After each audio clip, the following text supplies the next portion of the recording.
Welcome to the Pride Passion Drive podcast with your hosts, Bob and Phil.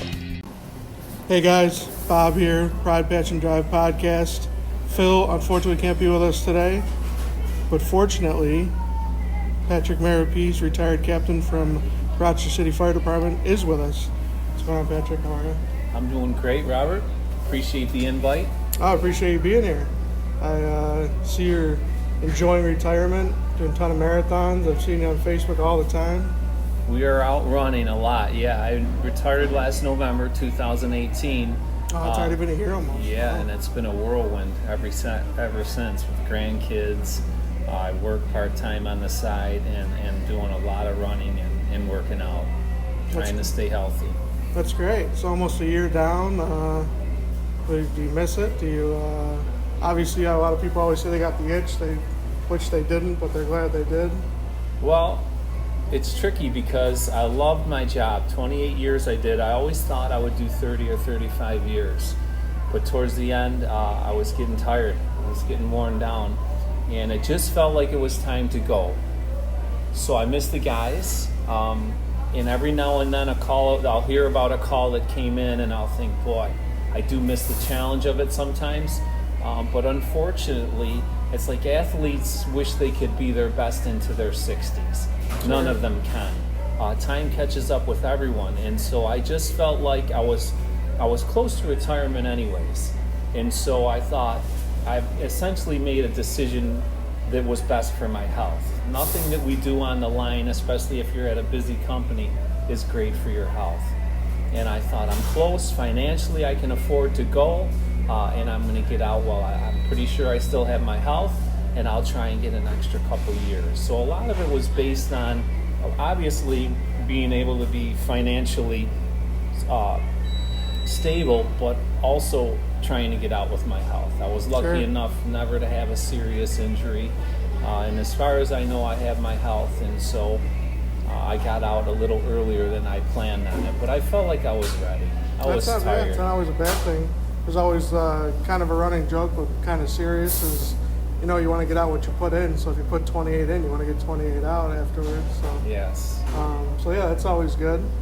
But let's start back to like when you were a kid, how you got into service, where you grew up, where you went to school. So I grew up in the inner city on Avenue E, which is in between St. Paul Street and Conkey Ave. And my father was a firefighter. And he worked at Engine 2, the original Engine 2, Truck 6 on Clinton Ave. And so I essentially grew up in that firehouse. I always loved visiting it, loved climbing on the trucks, and loved going to the store. They always had candy in their store. And so, but for whatever reason, I didn't grow up thinking I'm going to be a firefighter. In high school, I started to play the guitar, and that became a passion for me. And so I thought I did want to be a musician. I went to Berkeley. I went to Edison Tech High School. I started at MCC, did a semester and a half, and then I got a flyer in the mail from Berkeley School of Music, and I thought, I'm done with MCC. I'm going to go to Berkeley. That's what I want to do. That's where my passion is. And so I went to a summer program at Berkeley School of Music. Well, along the way, at age 20, my first son was born. And so now I had to make a decision. For me to go to music school in Boston and to try and pursue a career in music was going to be very difficult. It would be a very difficult situation to try to raise a family in. And so once you have a child, your decisions go from being self-centered to, okay, what's the best decision to support the family? And my father had been hounding me to take the test for years, literally. Finally, I said, okay, Dad, I'll take the test. What year was this? I took the test right around probably about 1987. It was late 86 or 87, and I was hired in the last class from my list in October of 90. And so I did just well enough to be hired, and when I look back on it, I thank God every day basically that I took the test. It was probably the first time I ever listened to my father, and it was by far the best thing I could have ever done, because I loved going to work 95% of the time for the 28 years. Which is amazing, because it's a lot of people, it's a blessing. A lot of people don't like to even drive to their job. Yes, so yes. If you can find a job that you love, it's almost like not having a job. Yes. In social settings, sometimes I would have to temper my enthusiasm because I'd be around people that hated their job, and they had to do it, every day, 40 hours minimum a week for years. Yep. And I could never fathom how you would do that. I mean, I was so happy going to work, and the years just flew by. It was very rewarding.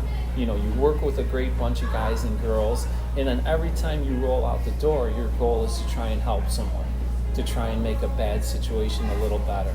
And so you felt good about the whole thing.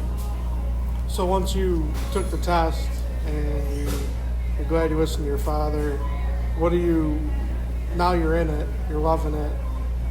Were you short-sighted, were you far-sighted? Were you like, I'm just gonna live this up, I love the career, I'm just gonna be a fireman? Or did you think, you know what, maybe I should consider climbing the ladder? Was that like an early on thought, or was it just like you were living in the moment? I love this career. I don't really mind if I retire as a fireman.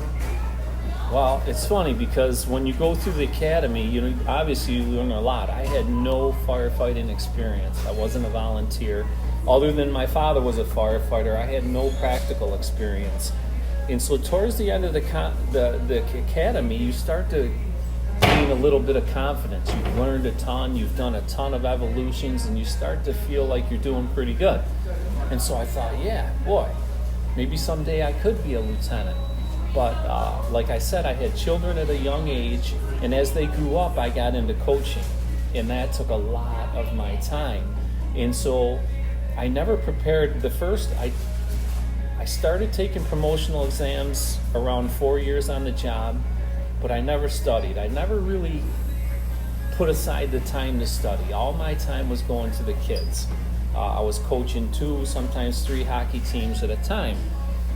And I had people along the way tell me, you could go back to school, the city will pay for it, what's wrong with you, you're not being smart. And I said, listen, I only get one chance to raise my kids, and I know it's gonna go quick.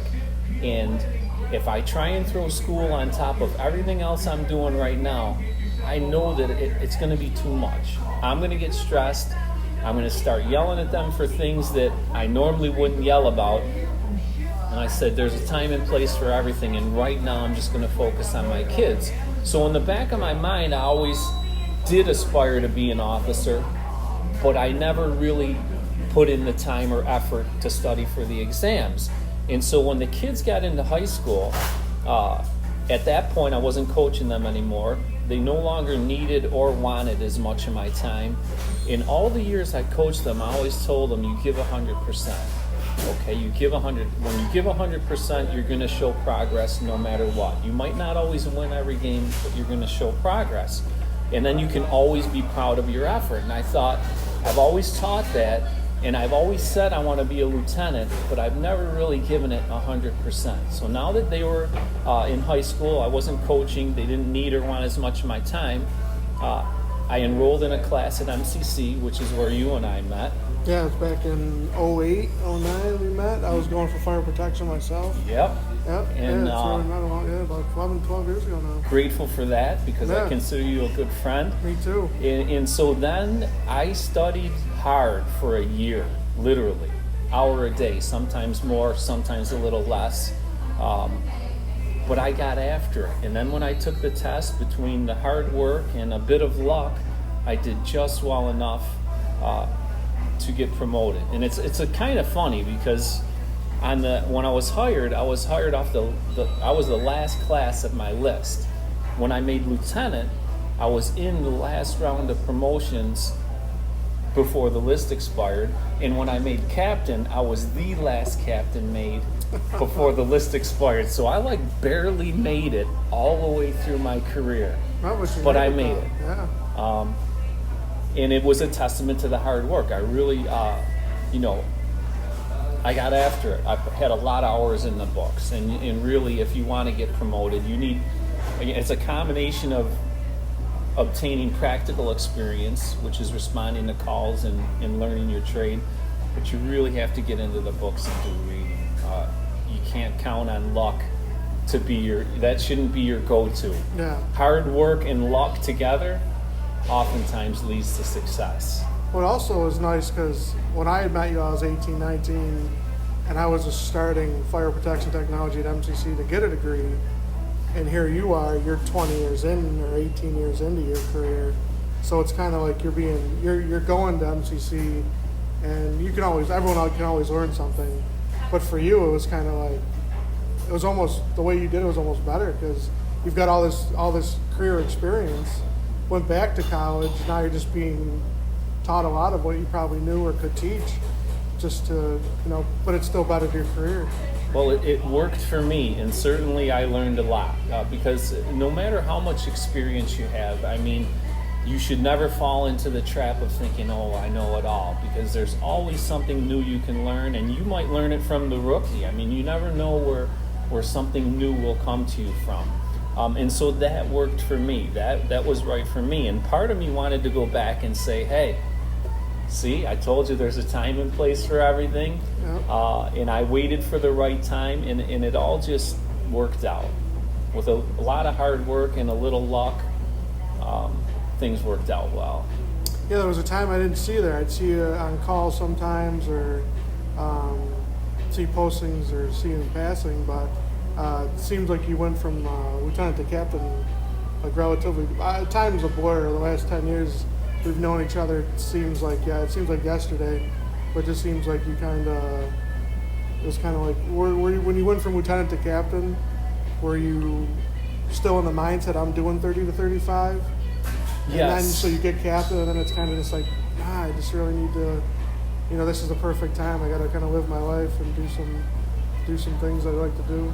Along the way as a lieutenant, my first assignment as a lieutenant was at Engine 12, East Main in Wisconsin. And there were, overall I enjoyed my time at Engine 12. But there were a few rough days within there, and there were a few days where I thought, boy, I could go right now. I really don't have to do this. But in the end, I always came back to, I still like what I'm doing, and so I'm going to stick it out.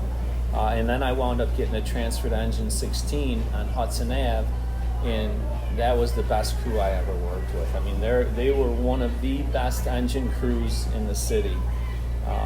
They had Mike Sadler, he's got to be near 40 years on the job now. I mean, he worked with my father in the 70s when that neighborhood was really busy. I mean, they're busy today, but not like they were in the 70s. And so I thought, I'm going to 16s, and Mike seems open to having me. I said, I know that if he doesn't buy into what I'm selling, I'm going to have no chance at leading these guys. And from the first day there, he said, listen, Pat, whatever you need, that's what you're going to get. If you look good, we look good, and everything's good. And he couldn't have made the transition easier for me. And he's like, to me, guys throw around the term, what's the term I'm looking for? Well, he's a legend. There aren't many legends on the job. There's a lot of really great guys, and now there's, they're bringing in more and more females, and eventually there's going to be some really great females. But that term legend sometimes gets tossed around a little loosely, in my opinion.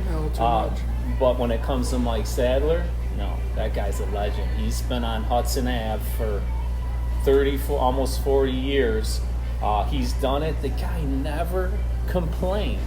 I'm sure he had complaints, but he didn't verbalize them. 3 a.m, silly call.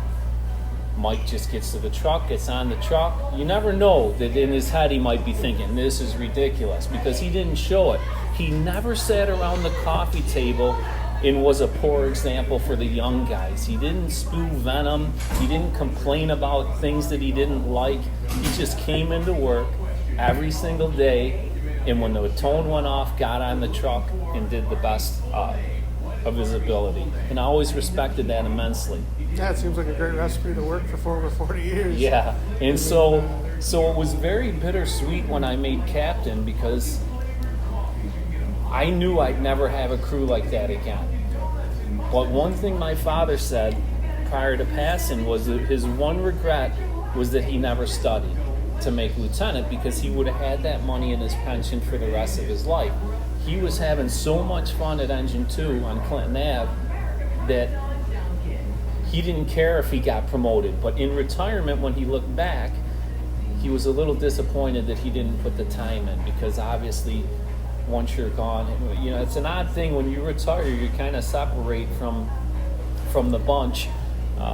And so if you don't have that real close connection with the guys and girls anymore, it's still nice to kind of get the money in your account every month. Sure. And so I thought, you know what, time goes so fast. I love these guys. I really appreciated my time with them. But I have to take that promotion. It'd be silly not to, because hopefully I'll have a bunch of years after retirement, and that money will benefit my wife, it'll benefit my kids, my grandkids, and so on. Yeah, I completely understand. My dad's been retired from the road sheriff's department. I think it's 15 years now, and he's missed the job and the guys ever since the day he left. But doesn't miss the politics, and he always says he's glad he left and he's enjoying life. Yeah. Like I alluded to earlier, you give 30, you want 30 back. You want to, for all the work you've done, you want to at least get that in return on the opposite side. But also your son, he was able to follow in your footsteps before you left. He's been there quite a few years now. He was, yeah. I think he's got 6 or 7 years now. He's at full pay, and it was a proud moment when he was hired. The really nice thing was that I didn't have to twist his arm. He wanted to do it, and so I was had a little bit of a time getting him on the job, because the city had let out the pamphlet where you needed to be a city resident in order to be hired. So we looked at what the requirements were, followed them to a T, and prior to hiring him, during his background check, they threw him off the list. So we appealed it, certainly, because I knew that we did everything just as the poster had required. And I didn't bring an attorney to the appeal, which was very short-sighted on my part. I thought, listen, we're not trying to twist the facts. We're not trying to spin anything. I brought the gentleman that was renting him a room in the city. My son came and myself. And 5 minutes into the appeal, I thought, oh boy, we're in trouble, because the tone was not good. The one gentleman, well, I just think you're trying to play the city. And I said, I'm just trying to provide my son with an opportunity. I'm not trying to take advantage of anything.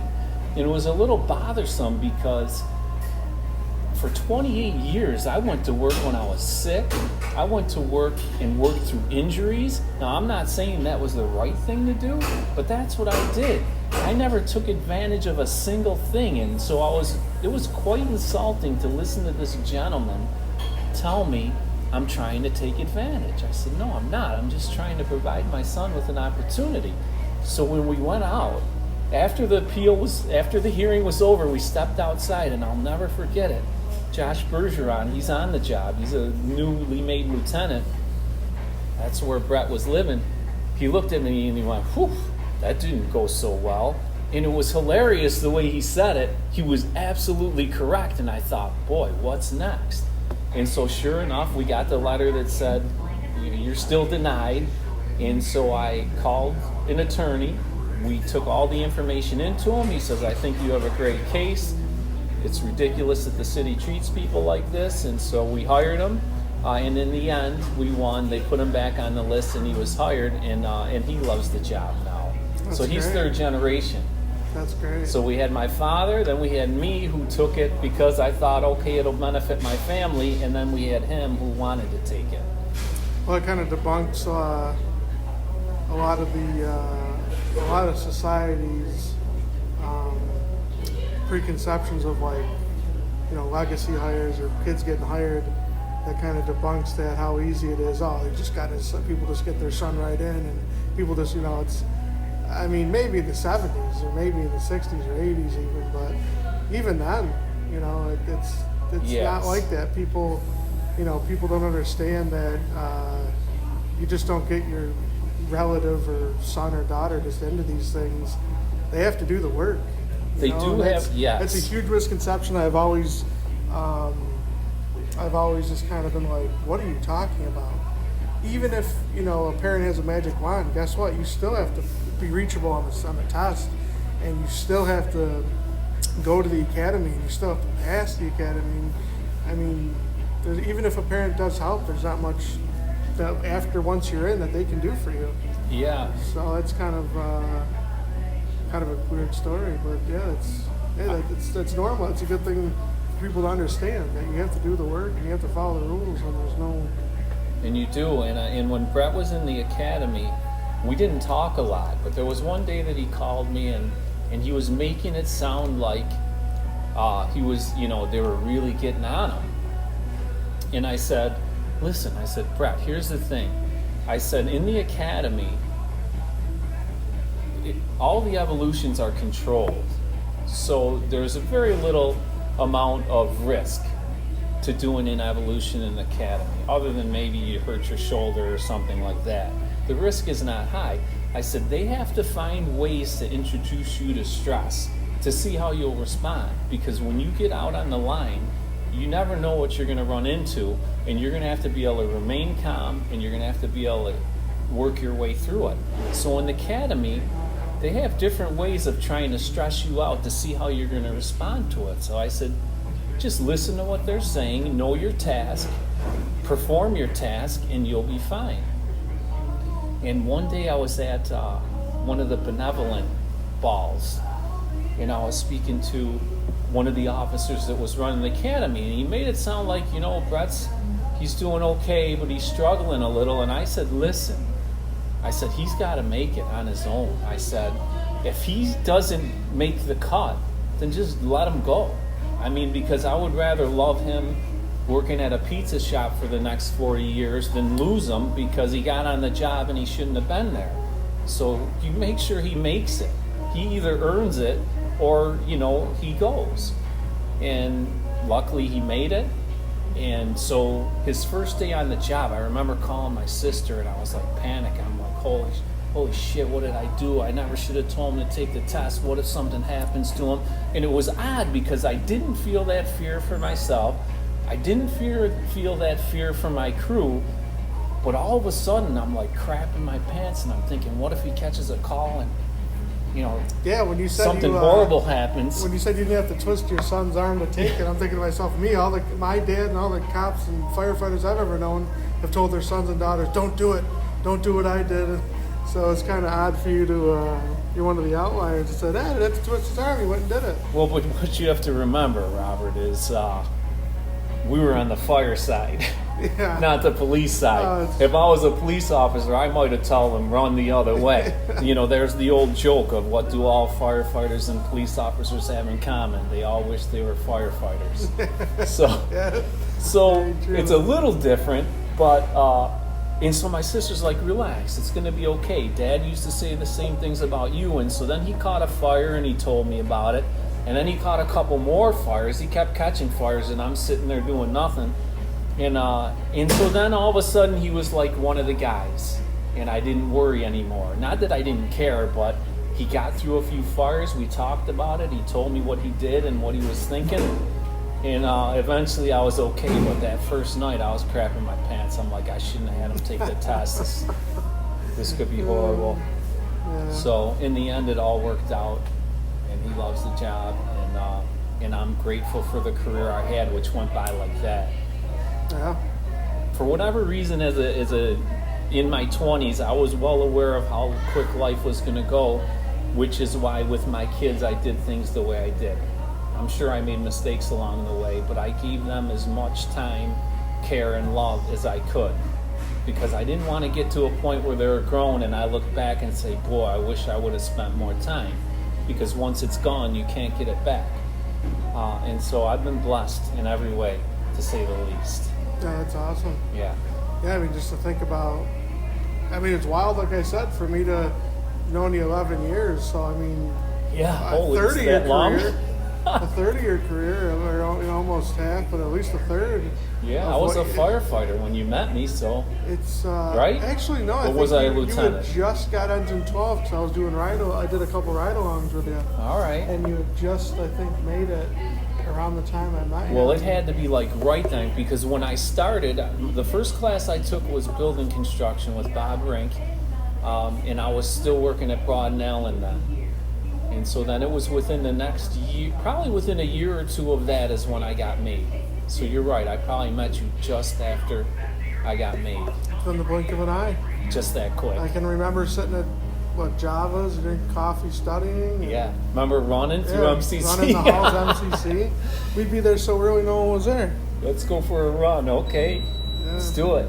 Yeah, I remember mostly all the studying we did together, and they're all great memories. I think very highly of you. I obviously, I appreciate it, buddy. I obviously think very highly of you, and that's one of the main reasons I asked you to be on an episode with us, because you just did it the right way. You just did everything the right way, and it's in the family, and your story, maybe it's rare, maybe it's not, but it's a good one. I mean, Appreciate found that. something you were passionate about, you stuck with it, climbed the ladder. Your son's there now. I'm sure he's going to do the exact same thing. He's got a kid now, right? He does, too. 2? Yeah. I'm sure one of them will be number 4. 3, actually. He's got a stepson and 2 daughters, so life is good. That's good.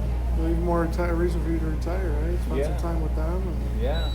And I think the thing to remember is, just like, when you go to ventilate a roof, there's more than one way to do it. The main thing is you want to be safe in everything you do. So my way worked for me, and it was right for me, but that doesn't mean that's everyone's way. Everyone has to kind of think about what they want and how they want it, and then put together a plan that works for them. Sure. So is there anything you would have done differently now looking back? Would you have said, maybe, I should have stayed, I should have went for, whatever, battalion chief, or I should have held on, or there was that one engine I never got to, or... No, I don't think so. I think things worked out just as they should have. A little part of me is a little disappointed that I got too tired to really go for battalion chief. But be that as it may, I was tired. I was just through. I just didn't have that passion anymore. And through the years, I saw a few guys that stayed after they had checked out. They had checked out. They were essentially already in retirement, and they stayed. And I thought, I never want to be that guy.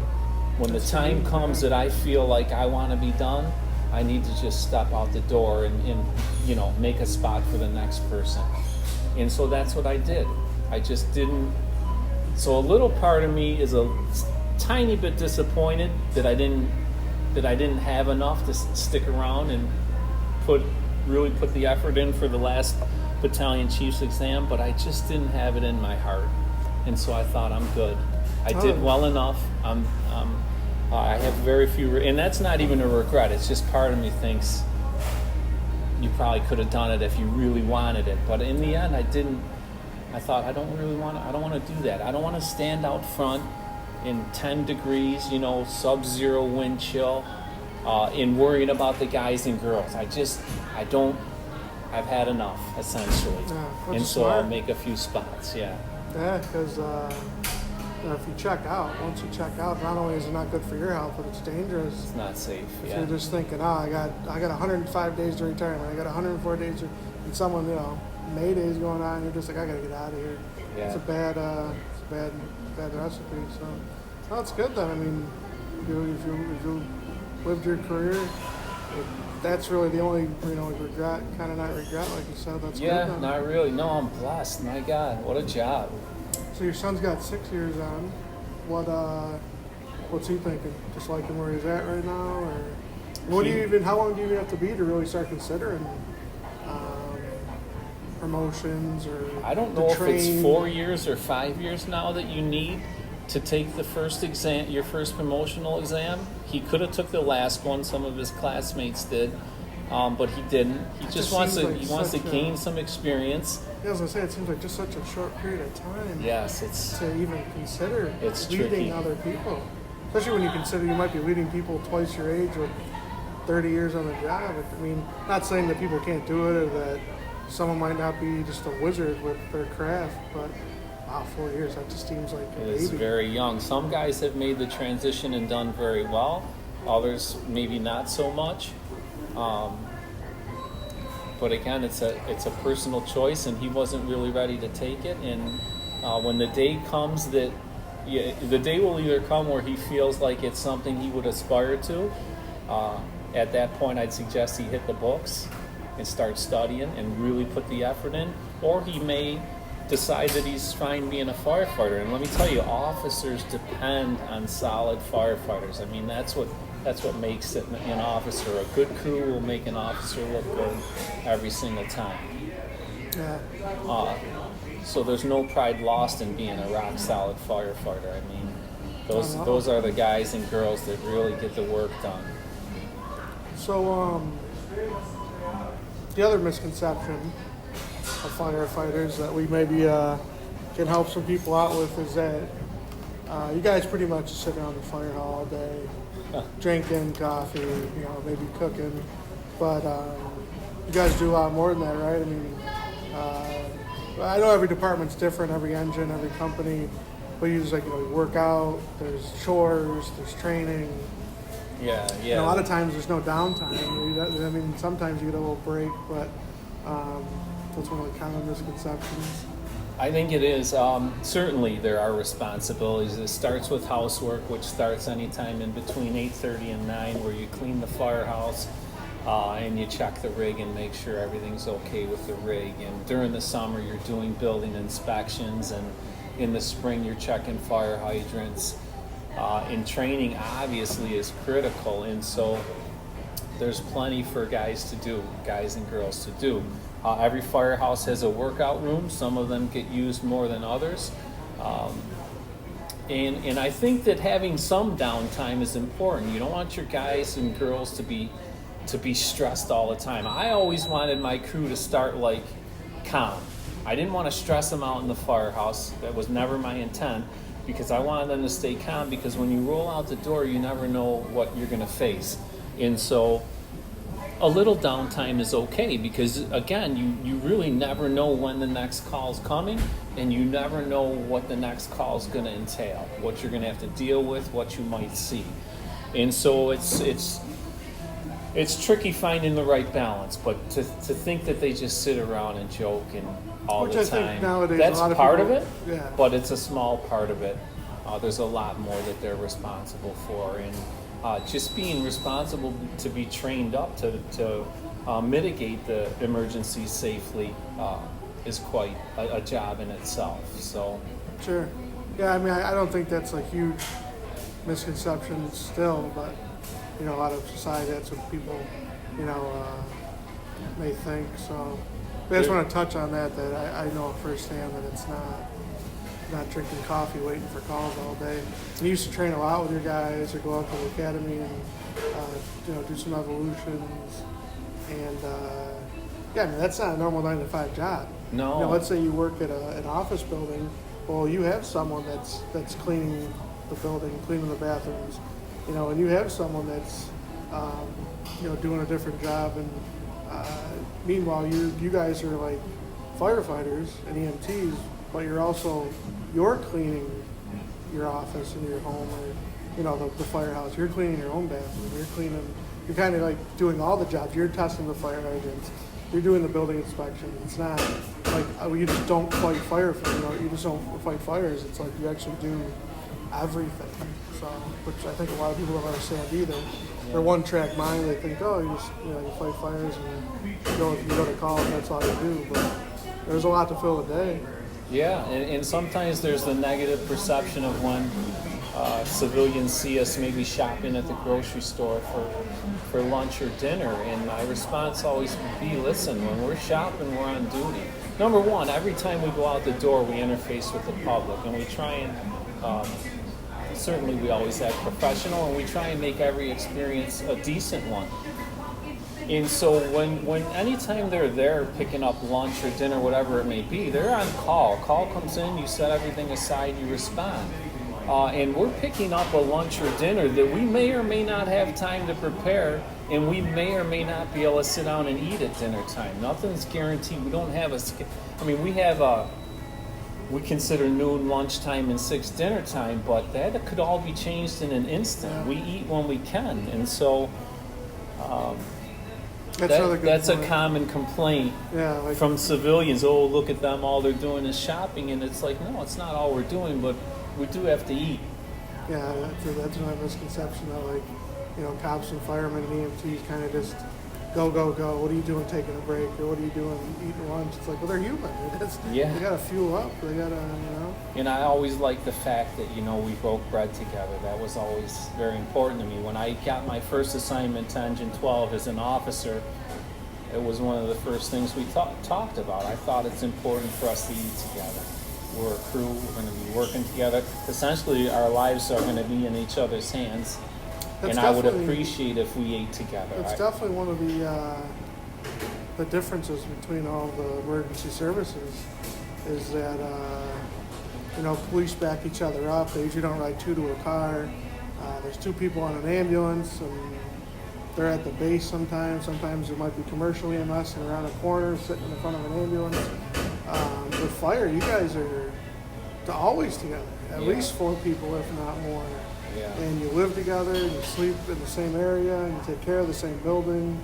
And some guys work together for a year, some guys work in the same department or the same company for 20 years, and that's a different animal. That all these emergency services, everyone's close knit, everyone cares about each other, everyone's got each other's back and trains together. But that's one where the fire service kind of is different, as to where it's like you're always together. You're always there together. You eat together. You do everything together, which is, I think, which makes the fire service and firefighters even closer than a lot of other people. A lot of other emergency services. That's not the case. You don't get to eat down. You don't get to sit down at a dining room table or dinner table or the kitchen and eat with your coworkers. It's like, that's a great thing. It is awesome. Yeah, it doesn't get much better, really. When I was a kid, the police always had 2 in a car. And me personally, I think they should have 2 in a car now. I mean, for one thing, it's a witness, and for another thing, it's backup. Yeah. I just think there should be 2 in every car, but obviously I'm sure along the way it was a financial decision that the city had to make, and they make do. Yeah, I've always said the exact same thing. I mean, I don't know the inner workings of certain police departments or the city itself, and I've always thought the same thing. Sometimes there are 2 people in a car, but I've always thought the same thing. Why wouldn't you have 2 people? Because almost every call you're going to have 2 officers, so now you just have 2 vehicles, burning fuel, cost of money. You think it would just cost more money to drive 2 vehicles, the wear and the tear, the fuel, the potential for an accident, whereas you already have 2 people in one car. Like you said, witness, safety, but also you're saving money. But I'm not. Yeah. That's way above my where I can think of. I don't run anything, but I always thought the same thing as well. The other thing I wanted to ask you about. So the '80s till the now. What changed? What grew? What it's you got there in '87, '88, 90, yeah, 90. So it's like. Through the decades, what changed? What'd you see RFD do? What'd you see, were there new firehouses? Were there new everything?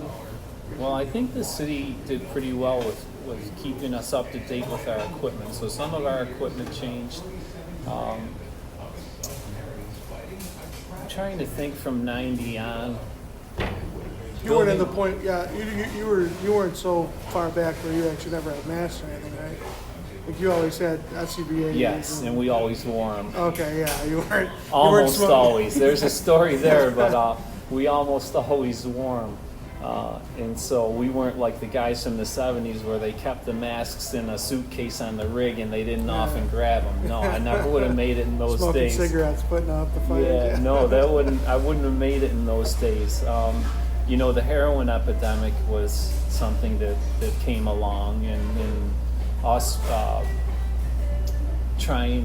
being a trial case for the Narcan, and now they carry it. I think police carry it now also. That's something that changed. We didn't, in the 90s when we came on, we really didn't see much of that. You saw some of it, but within the last 10 years, it's almost a daily event where you're waking someone up with Narcan.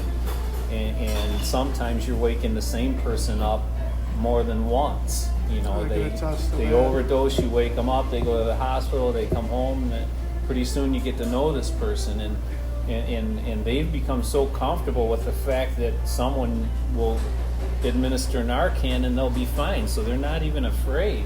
Yeah, a lot of I've met people that actually just keep it with them. It's almost become like a safety net. Like someone in the house or the car has it.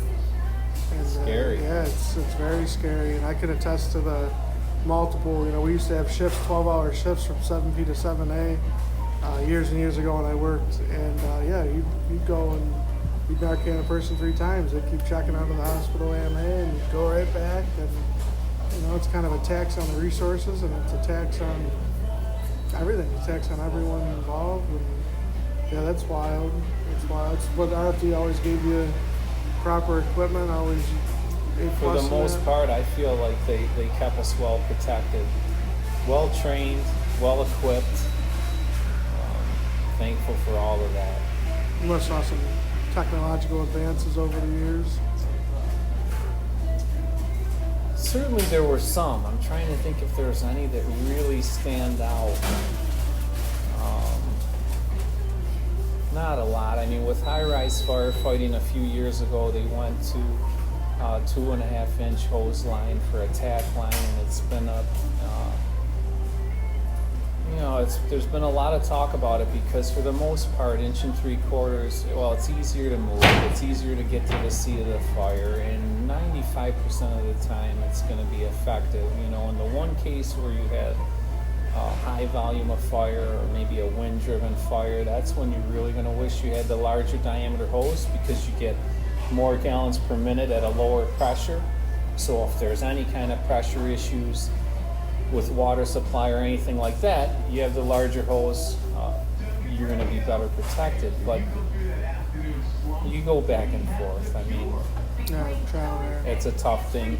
I think that they probably should allow the officers some levity to decide, you know, to evaluate what they have and then bring the proper equipment, which is what we essentially do on any other call. So that was one change that came in that was, there was a lot of debate about it. I can't really think of too many other ones, to be honest. It's not coming to me right now. No anyways. Policy or law changing or policy or some NFPA well, nothing that sticks out. Nothing that sticks out. You know, as far as firehouse living, smoking in the firehouse was commonplace back in the day, and it's now taboo. Mm-hmm. One thing that has come to light recently is one change that has come around is back in the day, some of the firehouses could be real rough places to work.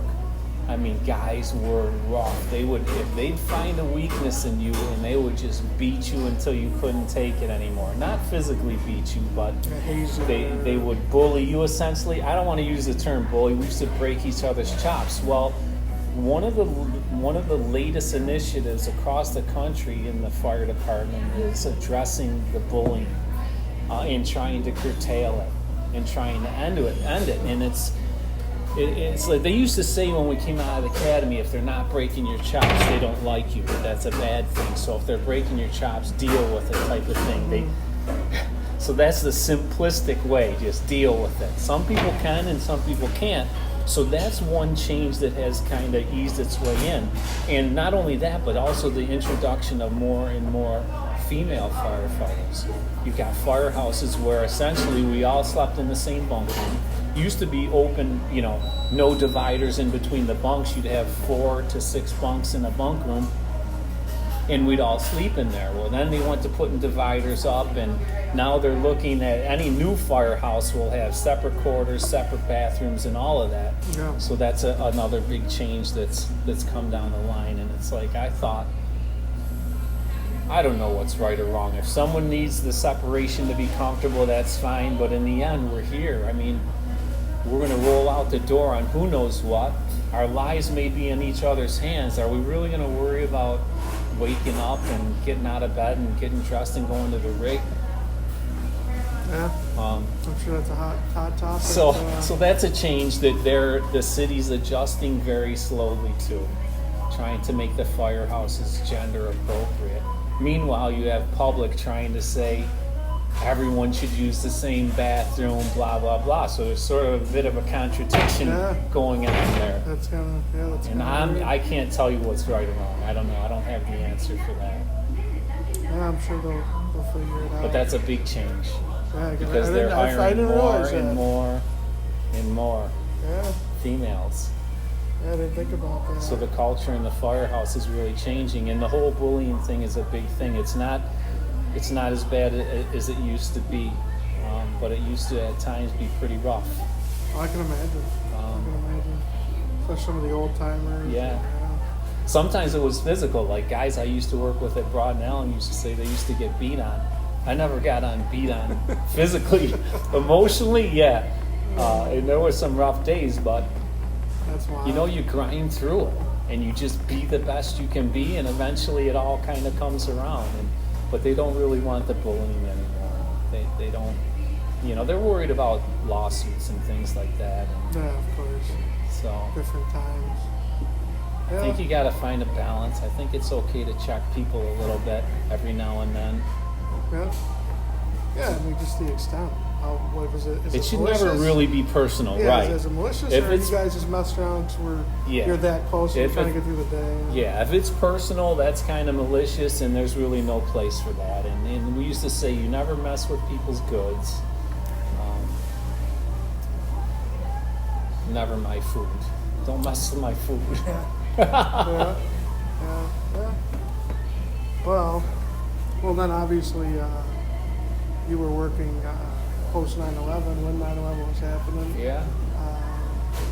Anything come of that? Did anything spark at all? I mean, I know a lot of federal government regulations or maybe top-down type stuff and policies, but a lot of training came after that concerning terrorist attacks, and that was kind of a 180. That was kind of a we're not just fighting the house fire anymore. Now we're dealing with you have an explosion. Well, was it a one-time event? Now you got to worry about secondary explosions, and so a lot of good training came down from that. And when that all happened, when it first happened, I never thought the towers were the tower was gonna collapse. I just thought those guys are screwed. It's an impossible job. I mean, getting up to the floor was on, getting all the equipment up there, and then having to go to work when you got up there. I never foresaw, the tower collapse, the other tower getting hit, and then eventually both of them collapsing. And then I thought, boy, if that happened here, it would have been us. I may have been working that day. I'd have been going up because, that's what you do. You go to work and you just don't know. And so you think, okay, it happened there. You kind of do get on guard. Is this the first of many attacks? Is this a one-time attack? And so then you try and prepare. Every time there's an incident like that,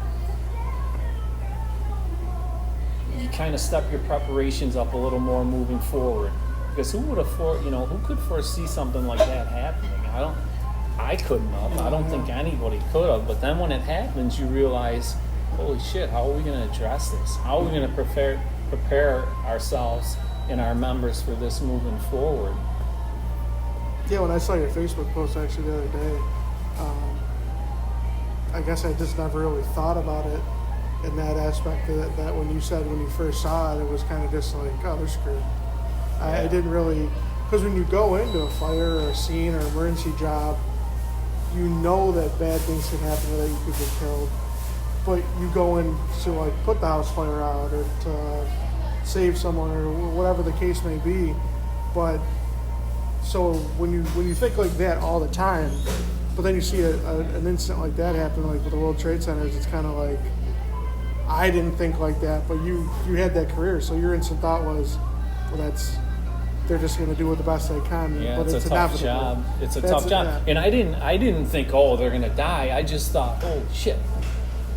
Well, everyone above them. You're probably not going to use the elevators. Yeah, that's how. Okay, the firefighters. So that means they're going to climb all the way up, and they're going to be in full turnouts and they're bringing their tools. Just climbing 7-8 flights with all that stuff is not simple. No. So when you talk 70 or 80 floors, and then when you get there, that's when you start working. Yeah. I thought, oh, they're screwed. I did not envy them at all, but I never thought it was going to go the way it went. I mean, I had no idea that it was going to escalate the way it did and then turn out the way it did. And then I thought, oh, man, if that happened here, I mean, that would have been us. Possibly me, certainly some of my friends and coworkers, without a doubt. So that was just a horrible It was definitely a big day. change for the country in a lot of aspects. Yeah. Across the spectrum.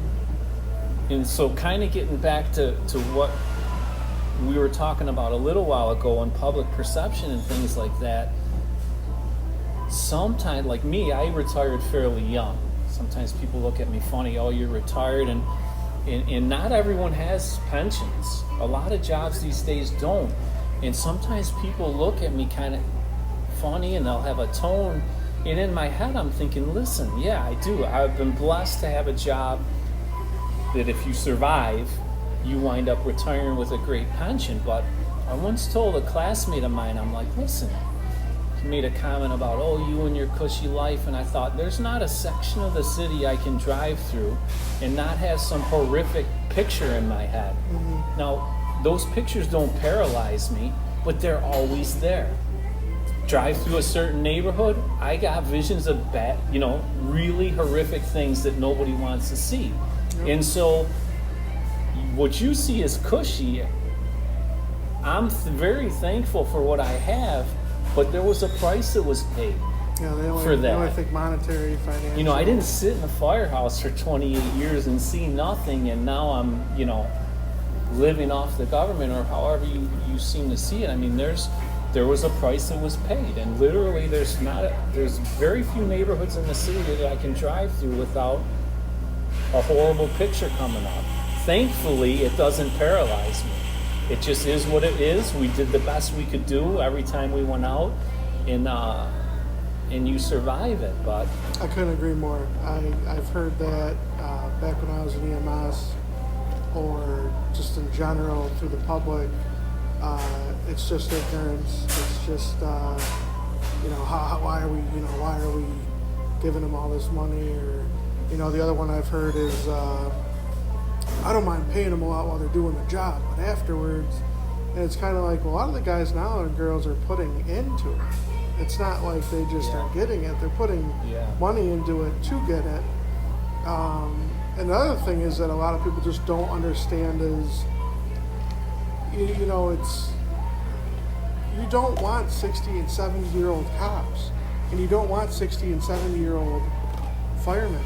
And that's kind of the point. You want to create an environment where they can work and put the time and put the training and do their job, which 99.9% of the population couldn't do, and then get out.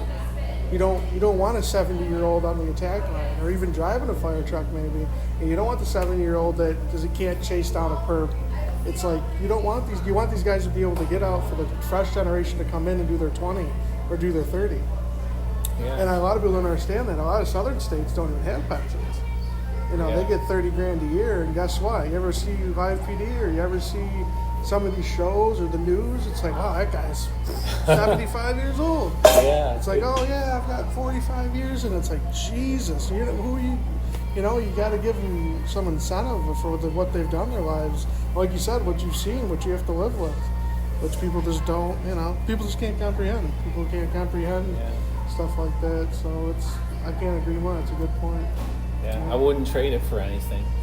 Well, no, of course. But just be careful. Like some of the people, just be careful. The things you say, because you just don't know what someone's seen or done. Correct. Could not agree more.